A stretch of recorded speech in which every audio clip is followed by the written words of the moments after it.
Good evening, everybody, and welcome to the Metal Magdalene with Jet right here on Metal Messiah Radio. Today we have with us a longtime supporter of us here at Metal Messiah Radio and musician Ritchie Randall of the band Gravehuffer. Welcome to the show, Ritchie. Thanks, Jet. I appreciate you having me on tonight. I really do. So, Ritchie, now, where are you guys all located, and how long has the band been around? Well, 3 out of the 4 of us are located in this tiny little town, well, relatively tiny little town called Joplin, Missouri. It's in the southwest corner of the state, so we're kind of centrally located between like Oklahoma, Arkansas, Missouri, and Kansas. Pretty good location. Our drummer's in Springfield, Missouri, slightly larger town, about an hour away. But yeah, it works out really well. You know, we're pretty close to like a lot of the bigger cities like Tulsa, Oklahoma, and Wichita, Kansas, Kansas City, St. Louis, Little Rock. You know, I mean, it's all 3 or 4 hours drives for us. You know, so not unlike being where you're located in the Northeast, where you get Boston and New York and a lot of bigger cities. You know, within a decent drive that's not like killing you.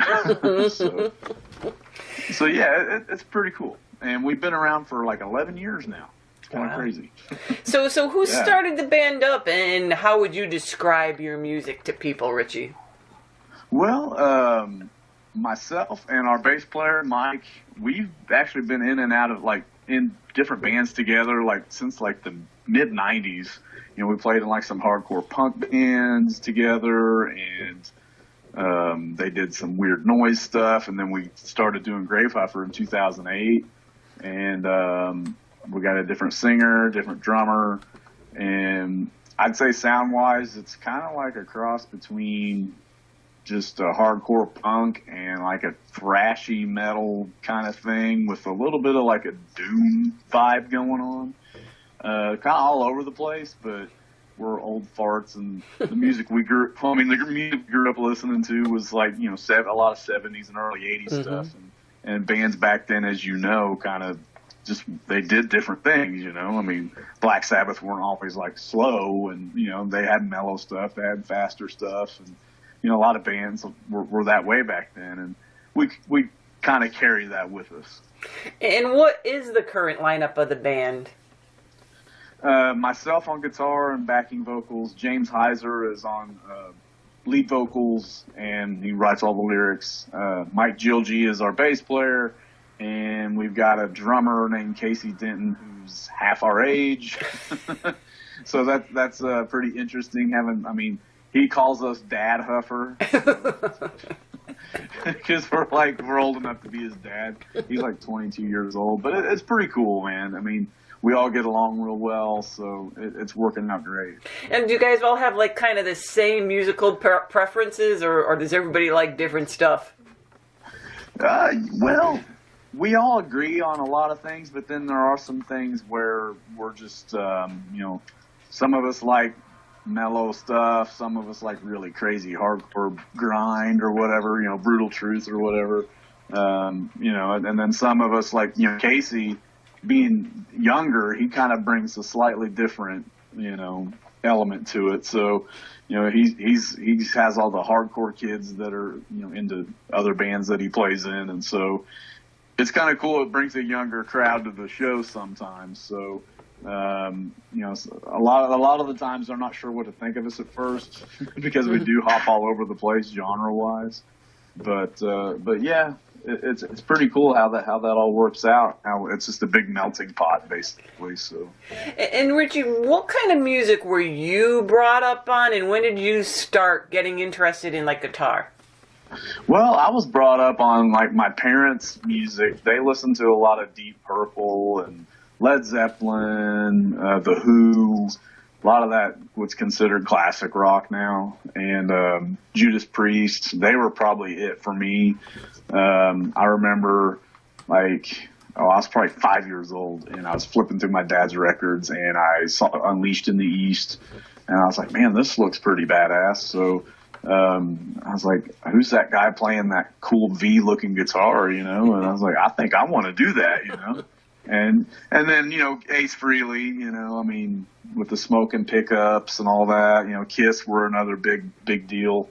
But I put the Judas Priest record on and Exciter comes on and I'm like, yeah, I think I want to do this, So yeah, I think Judas Priest are pretty big as far as like what really got me into wanting to play music, for sure. And was like guitar the first instrument you ever played? Yeah. Pretty much guitar was the first instrument I played. I'm also a frustrated drummer. I love to I can't play very well. I mean, I can play basic stuff, but I definitely pay more attention to the drums than pretty much anything else. I mean, even like when I listen to our own music or any other music, it's the drums and the guitar. That's usually what I'm listening to. I kind of do the same. Well, what else is left after that? Yeah, really. I mean, yeah, that's right. You do you're with Sick Drummer Magazine, right? Right. Yeah, so that totally makes sense. That's cool. So do you remember your first guitar? I mean, how old were you when you got your first guitar, Ritchie? I was, I think, 12, and it was this.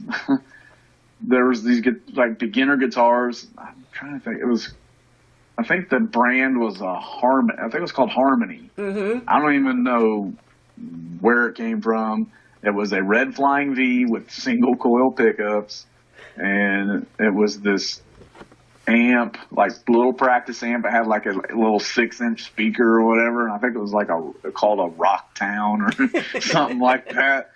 But I was like thrilled. I was like, all right, I can make this thing work, So as I didn't know anything about it, and my parents, I guess they just bought it for me for Christmas to see how serious I would take it.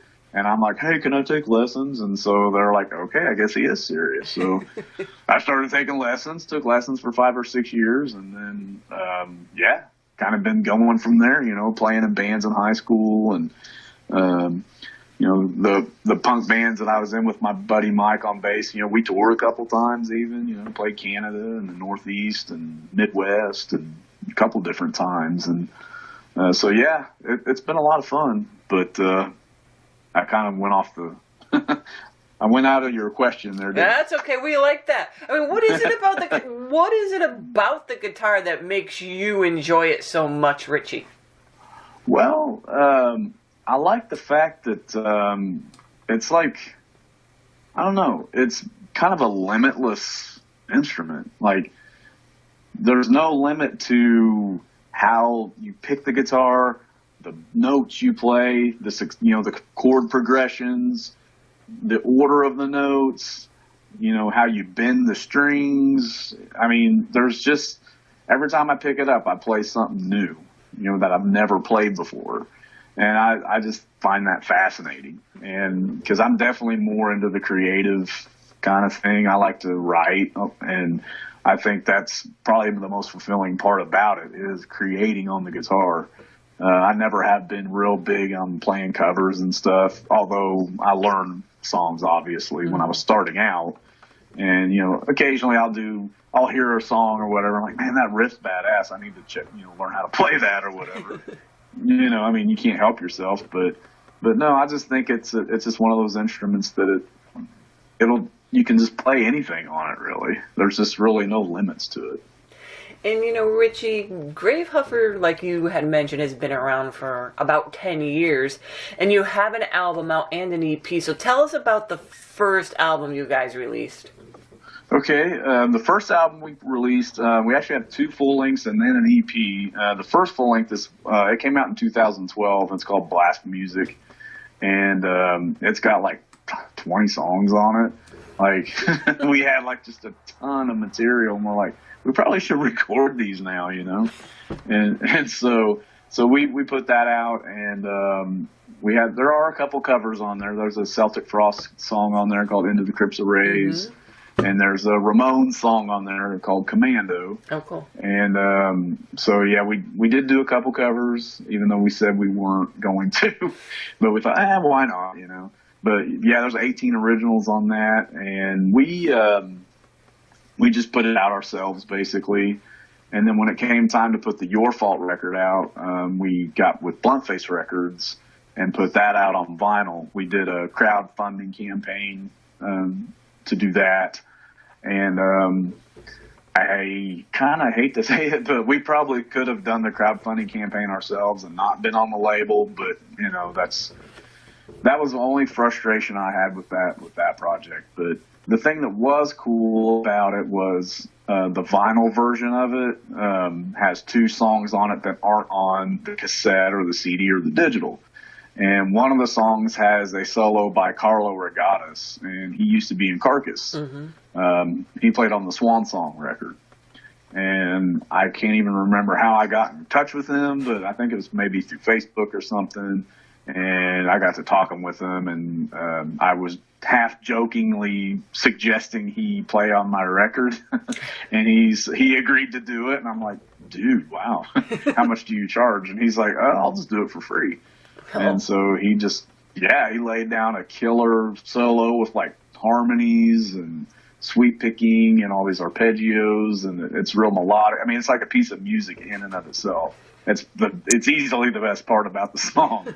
So that was really cool. I mean, you know, having one of your heroes play on your record, it's pretty cool. So, and that came out last winter, and we sold a pretty good amount of those, and we raised enough money to do a red colored version of that. Oh, cool! And so that was really cool. It's like an opaque red, like a solid red. Mm-hmm. Most of the reds you see are like clear, mm-hmm. and we thought, let's do a solid red. That's a little different. So it matched the artwork. And then you mentioned the EP. Now we just signed with No Slip Records, and they're more of like a doom and stoner label, but they've been wanting to expand their sound. So they wanted to test the waters by maybe doing an EP. And we're like, hey, we got 2 songs ready to go. So we recorded a couple songs, and it's going to be on a 7-inch vinyl. And there's like 4 different colored editions. So there's like a black and white splatter, white and black splatter. One of those comes with a 7-inch slip mat with the Gravehuffer star logo on it. And there's a solid white and a smoky gray. And those will be out within the month. And the pre-orders on their Bandcamp and their big cartel pages. The 2 songs that are on there, each song has its own artwork to it. Like the record, the 7-inch EP, like you flip one side, it's got artwork for one song. You flip the other side, it's got artwork for the other song. Oh, cool. Yeah, it's pretty cool. And we had 2 different artists put the art together. And Demon Face is about Edward Mordrake. He's a guy that supposedly had 2 faces. He had like a parasitic twin in the back of his head. And I guess it like would whisper to him at night and keep him up. And it was always like the opposite mood he was in. And mm-hmm. It drove him nuts, and he killed himself by drinking a bottle of poison. So yeah, kind of brutal stuff. But, and then the other song is Stalingrad's Cross, which is about the Battle of Stalingrad. And that's when the Germans marched into the Russian city of Stalingrad, and Russia said, yeah, we don't think so. And that battle was like the bloodiest battle of World War II. And when we were writing the song, our singer was like, man, this song reminds me of a march. And we're like, oh yeah, that's pretty cool, because it does kind of have this swing to it. Mm-hmm. And he's like, man, I've always wanted to write a song about the Battle of Stalingrad. And so that's pretty much where that came from. And funnily enough, the artist that did the artwork for that is German. So yeah, it was pretty interesting to get his take on that. And now, did you record this locally, Ritchie? Yes, our bass player actually has a studio mm-hmm. on the 3rd floor of his house, and he's got like sound baffles up there, and it's the entire 3rd floor. It's huge, and he's got an isolation room for the guitars and the vocal booths. Oh, nice! I mean, it's real professional. Yeah. And he's got like an old 80s analog mixing board we run this down through, and then it goes into the digital to where we edit it, and then we had it mastered through an analog board. The guy that does No Slip's work, he masters analog, so it's got a pretty old school sound to it. And now, how do you guys go about writing? Do you all contribute, or does somebody do the bulk of the writing? How do you guys get all that done? A lot of the times it's us just jamming at practice, like if we're rehearsing for a show or we're adding new songs to the set or whatever the case may be.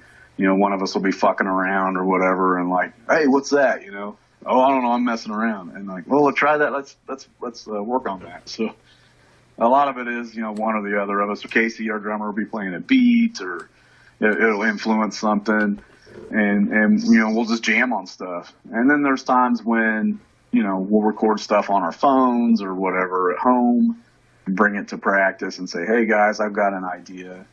And sometimes we'll just kind of, you know, work it up from there. I mean, it seems like pretty much all the above, and it all works. You know, once the room lights up and everybody's like, yeah, that's kick ass, then we'll go with it. Our singer James writes all the lyrics. Sometimes we'll suggest a subject, but most of the time he comes up with all his own stuff. So it's kind of cool. You know, everybody pretty much has their role, and they do a great job. So. And do you guys have like any shows coming up? Yeah, actually, we've got like 15 shows coming up. It's not like a tour necessarily, but like we've got 3 shows coming up this month. We got one. Well, by the time this airs, this show will have been played, but I'll go ahead and mention it. It's in Topeka, Kansas, June 8th. And then June 16th, we're playing locally. June 20th, we're playing in Tulsa, Oklahoma. We're taking July off, actually. We're going to write the next album. And then in August, we're playing, it's called Trauma Fest. It's in Iola, Kansas. It's just like a little place out in the middle of nowhere, but they're setting up a big festival. Oh, cool. So that'll be fun. Yeah, that'll definitely be a good one. September's really booked up. We're playing the Topeka Metal Fest. It's a 2-day festival. It's like 36 bands. I think we're playing the first night. It's Friday, September 20th. And then the next night we're playing down south of there at a BMX competition. And there's a stage that's set up in a bunch throughout these like ramps and stuff. Mm-hmm. And like these bikers will be doing tricks while we're playing and stuff. We did it last year, and it was really cool. Ritchie, is the EP? You can get it digitally now, though, right? Correct. Yes.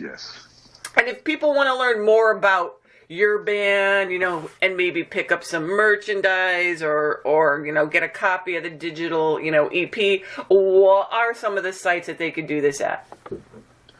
We have a Bandcamp page. It's gravehuffer.bandcamp.com, and all of our merchandise is up there. You know, we've got posters, vinyl, cassettes, stickers. We got a split 7-inch record we did a couple years ago. There's all kinds of stuff up there. Now the No Slip EP we don't have that yet, but that is on nosliprecords.bandcamp.com. They have all their releases up there. There is one other thrash band on that label called Hazard. I don't know if you've heard of them or not, Mm-hmm. but they're from Canada, I think. Mm-hmm. So yeah, they're the other like fast band on the label. So, and then I think it's Big Cartel. Mm-hmm. I'm trying to think of the web address. I believe it's bigcartel.com/no-slip-records. Okay. And you can also get stuff from them there. I know they just released they just put out a new like shirt design, and then all the physical releases are there. And then we're on all the other digital platforms like iTunes and Amazon and Napster, Deezer, Rhapsody, all that stuff. And if people want to learn more about the band, I know you mentioned a bunch of dates you're playing, but maybe people can't remember them all. So if they want to go check out to see what dates you're playing and all that kind of stuff, what's like the best website for them to go to for that? Our Bandcamp actually has all of our dates on it. We also have a Bands in Town profile, Songkick. Our Facebook page as well. We have Instagram and Twitter. All the dates are on all of those websites and social media pages as well. All right, so if you all are interested in learning more about Gravehuffer, you can check them out at their sites. And Ritchie, thank you for coming on the show to tell us a little bit about your band, and all the best to you. And thank you so much for your support throughout the years, and good luck with the EP. Thanks, Jed. I appreciate you having me on.